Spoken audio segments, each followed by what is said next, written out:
silver lining for the Congress party. Bhupinder Singh Hooda also won his seat. Clearly a lot of introspection there that the Congress will have to do.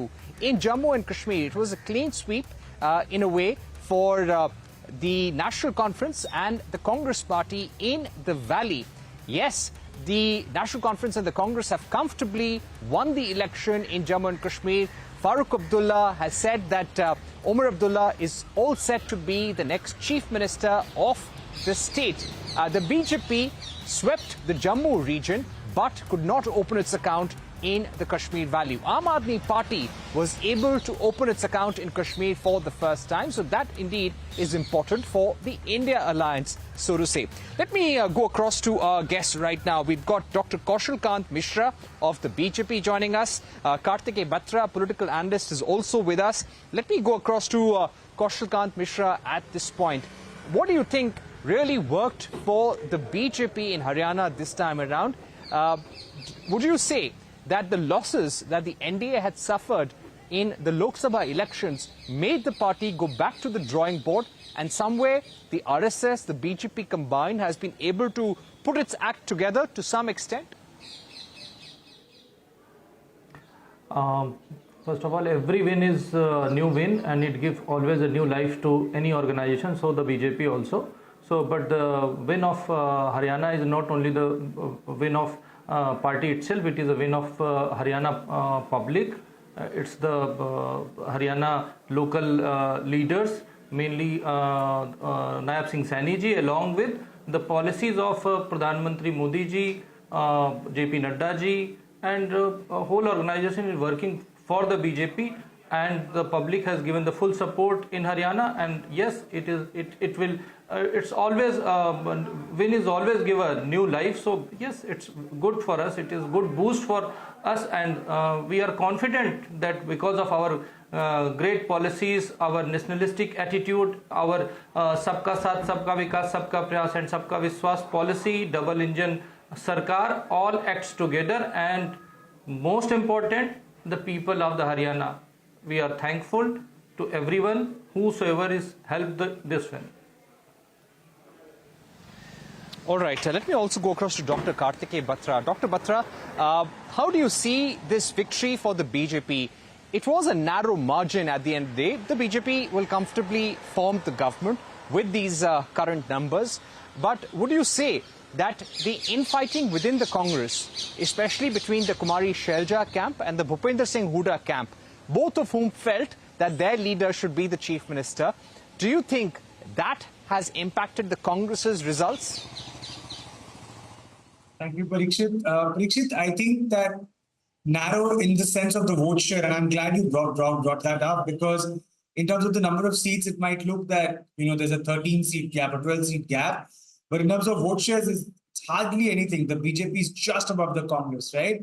I don't think there's one reason that one can pinpoint as to why the Congress lost. It's definitely an election that the Congress lost more than the BJP won, I would say. Why? I think we'll have to look into that. It seems to me there's a bunch of factors. I think one, you identified that probably it wasn't the most united front.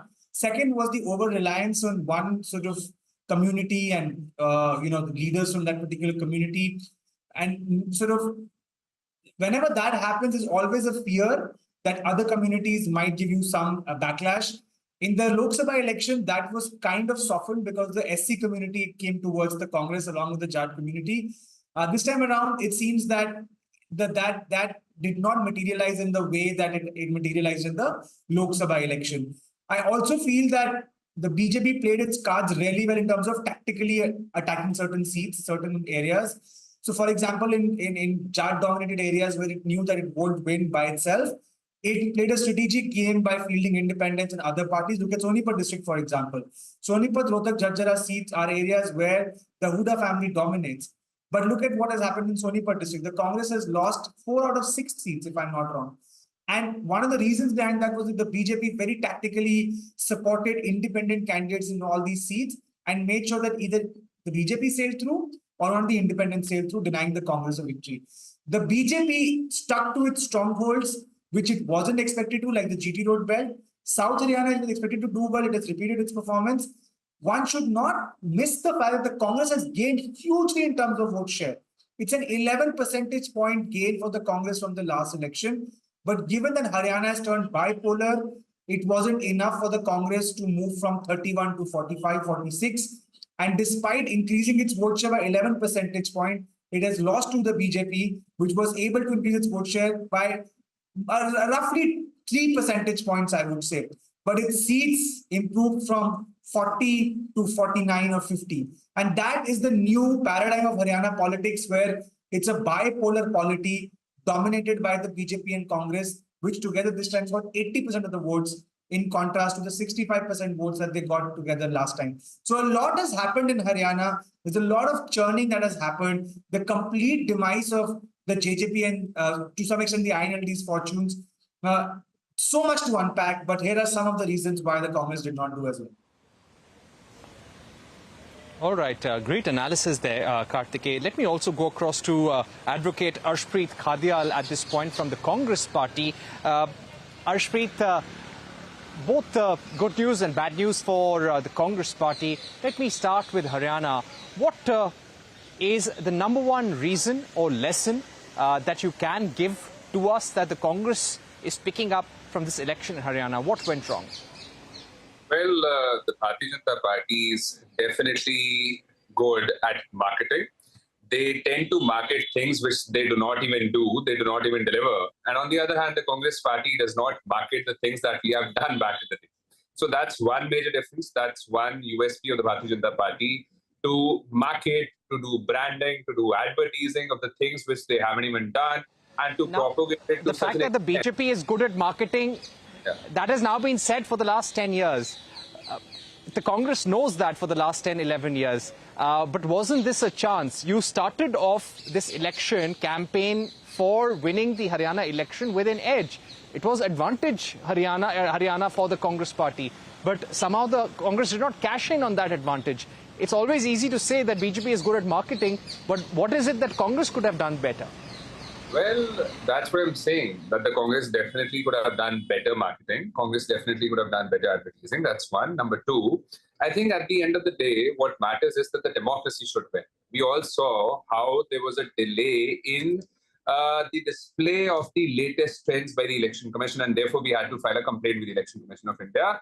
However, we were expecting a quick response, a resolution to that, and it went unaddressed. That's one. Number two, we all saw how the Bharatiya Janata Party was talking about, the Congress party would talk of EVMs, they'll put it on the EVMs, etc. I remind them that at the very first instance, it was the Bharatiya Janata Party's senior leader, Mr. Advani, who had questioned the very EVMs back in the day when the BJP was in the opposition. That's one. Number two, the Bharatiya Janata Party also needs to answer to these former civil servants who have said that the BEL company which manufactures the EVMs, the BJP leaders are on the board. And number three, no independent entity till date has been able to audit the EVMs. And number four, no paper trail there is with the EVM. And back in the day, Mr. Advani had also questioned the same thing. Number five, now what matters is that we have one Jammu and Kashmir. We are going to be forming government there. And we need to see two things. Jammu and Kashmir has international significance. We need to see that as well. The people of Jammu and Kashmir have rejected the politics of the Bharatiya Janata Party. They feel neglected.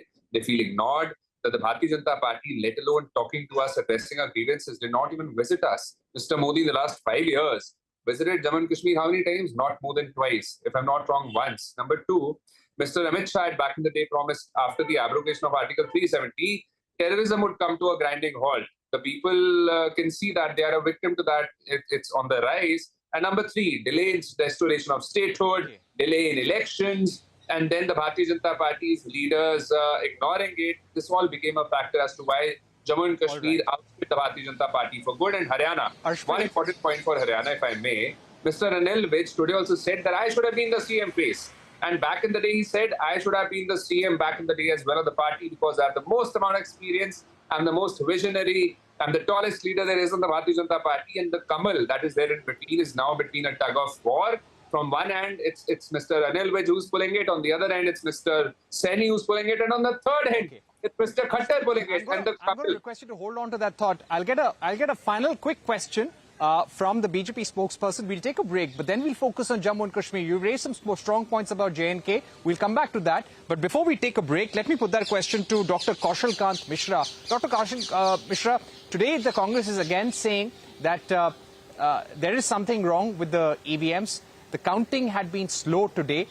They are saying there are internal differences within the BJP. How would you respond? Very quickly before we take a break.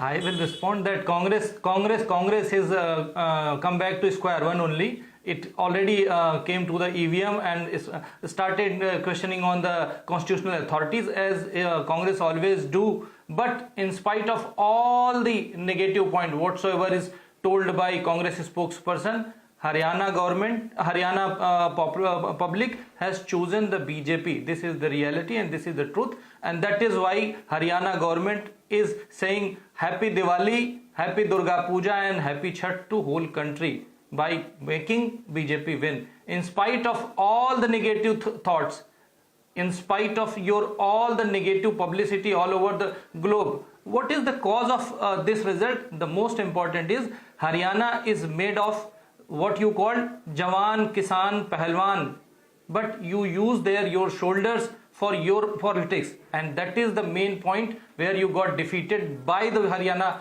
public itself. So check about yourself. Rahul Gandhi going outside the country, we're going to take a break right now against the India. That is the myth.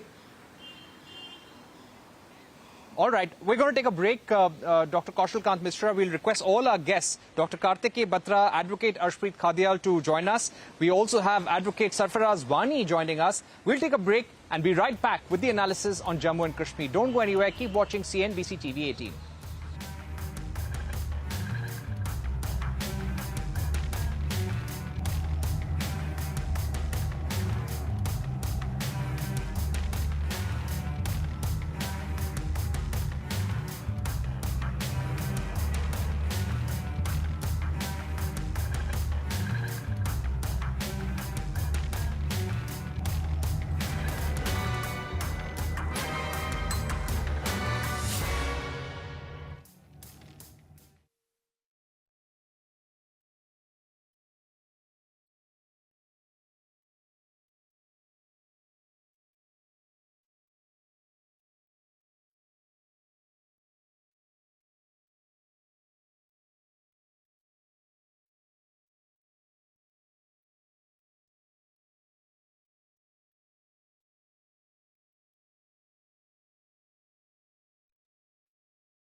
Welcome back. We are going to discuss the election verdicts in Haryana and Jammu and Kashmir. Our focus on J&K now, where the Congress and National Conference combined has easily crossed the halfway mark and is all set to form the government. Farooq Abdullah has said that Omar Abdullah, his son, and the former chief minister of the state, also the chief of the National Conference, will take over as chief minister once again. They will now get down to the nitty-gritties of government formation. Let me go across to Advocate Vani, who is also joining us. Advocate Vani, how do you interpret this result, and what do you think this combine is going to keep on its common minimum program?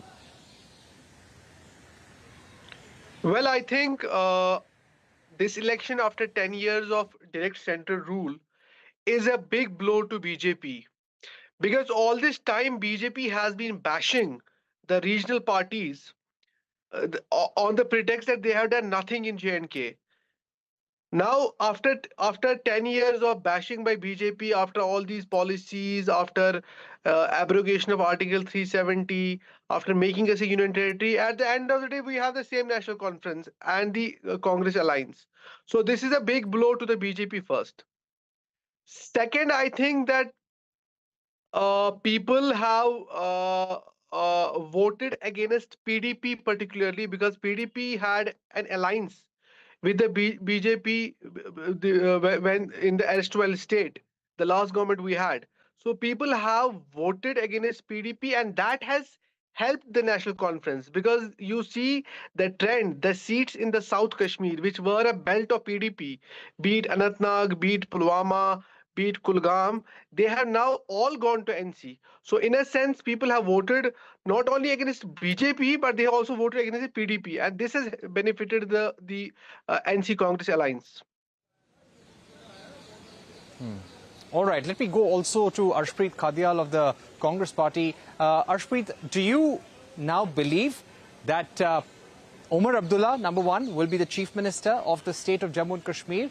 Also, will reversing the decision on Article 370 revocation, which had happened in 2019, be in the common minimum program of the two parties? Number one, Mr. Modi, one I would want to say has been quiet. We haven't heard from him. I would want him to definitely have some jalebi, because the Bharatiya Janata Party is apparently dominating in one state as of now, and on the other hand, it's the Congress Party in the NC alliance that is dominating the field. So Mr. Modi should try some jalebis. They're good for health. They have very good results when it comes to having a good mood, feeling good. Because the Bharatiya Janata Party is definitely not feeling well about Jammu and Kashmir. The big promises, the big things that they had mentioned about the people of Jammu and Kashmir. You remember one thing, that in 2014, the Bharatiya Janata Party had given a ticket to a person known by the name of Tariq Ahmad Mir. This person was later on arrested by the NIA for procuring weapons for the Hizbul Mujahideen commander Naveed Babu. Then there is a Talib Hussain Shah, an office bearer of the Bharatiya Janata Party, who was a Lashkar-e-Taiba terrorist who was captured by the local residents there in Jammu and Kashmir. Can we really expect justice from the Bharatiya Janata Party? Can we really expect the Bharatiya Janata Party to root out terrorism when they have had leaders of such kind, who have had such links and who have been indulging in such activities? Then I'd ask them, who's Dhruv Saxena? The Bharatiya Janata Party's worker who was found to have links with the ISI. And this very Bharatiya Janata Party led the ISI into a Pathankot air base. Mr. Modi went to Pakistan to meet with the former Prime Minister, Mr. Nawaz Sharif. He had Kashmiri chai there. He had biryani there. He sat in his chopper against the protocol. And that country is responsible for so many, for our Jawans to have been martyred, and so many of them. And Pulwama attack.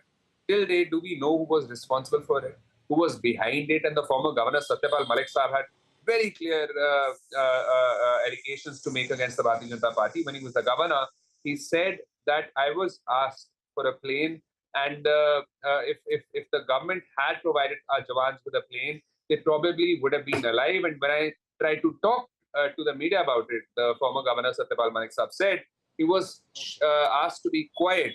He was asked to stay mum on that issue by the senior leadership of the Bharatiya Janata Party. This is BJP. That's why they have been ousted from Jammu and Kashmir. Number two, Okay, Arshpreet, I'll request you to hold on. Let me also get in our panelists because we just have a little more time left. Dr. Kartikeya Batra, how would you see this victory for Jammu and Kashmir National Conference of the Congress and the loss for BJP in the state of J&K? Now, this was a historic election happening after 10 years, the first after the abrogation of Article 370 in 2019.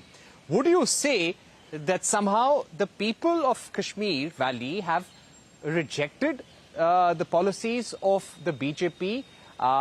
The state had been under Lieutenant Governor's rule and administrator's rule for the past several years. Do you feel this has been rejected, or do you feel that this would have happened in any case? Parikshit, it's a split verdict. It's like two different elections that happened. And Kashmir was a different election, Jammu was a different election. And within Jammu also different types of seats voted very differently. So I think the BJP is not liked in Kashmir, I think is a fact that probably is well known. When I say not liked, I don't mean that there is zero vote share. There is vote share, but the BJP itself knew it and therefore did not field candidates on most of the seats. Their strategy on these seats was to push independents who would dent the NC Congress alliance. But it seems that despite that, the NC Congress alliance has sailed through, primarily because of the NC.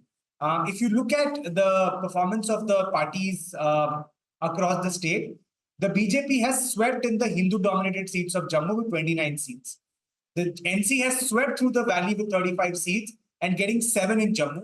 The Congress, on the other hand, has won just 6 seats, 5 in Kashmir and 1 in Jammu. And if I'm not wrong, out of the 46 candidates who have won from the NC plus Congress, I think 44 belong to the Muslim community. And I think just 2 are from the Hindu community and they're from the NC.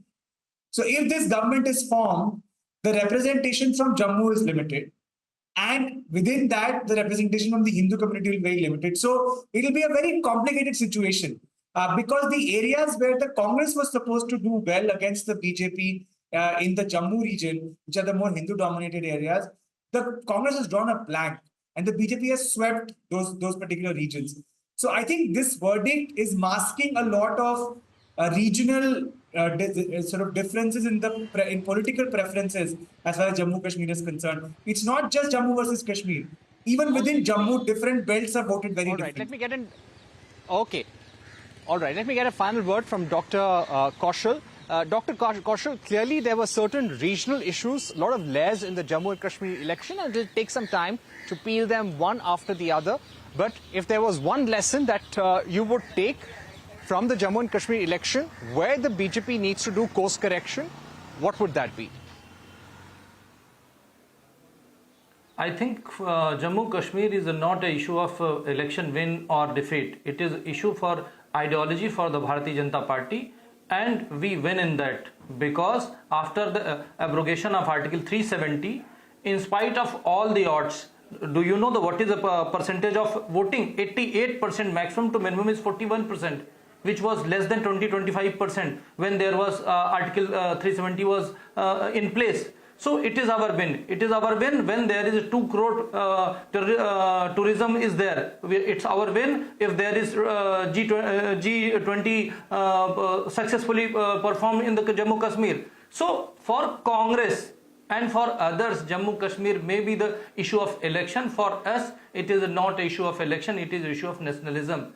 And that is why we win. In spite of everything, it's win of our ideology. It is win of our tricolor. Everybody is saying after the abrogation of Article 370, there will be nobody who can carry the tricolor. But you see, everybody, even Congress, Yuvraj and his sister is playing in the Lal Chowk and every place in the Kashmir. It is because of this Modi government only. But most important thing is that in spite of all the odds, Congress is less than those who are the local candidates. The number of total winning seats by the Congress is much less than what the local candidates are getting. So Congress has to intercept in itself what they are doing and what is their policy. For us, it is win for India. It is win Dr. of Kaushal, Kashmir, thank you very and much it for is joining win of us. Kashmiri I'd like people. to thank Advocate Vani, Arshpreet Khadial and Kartike Batra for joining us on Election Exchange. Clearly, lots of learnings from this election. Whether does this say anything about the national picture, we'll have to wait and see how things pan out in Maharashtra and Jharkhand. Those will be very interesting elections as well. And keep tuning in to CNBC TV18 for more election analysis and economic analysis that impacts these state elections. Thank you for watching. Goodbye.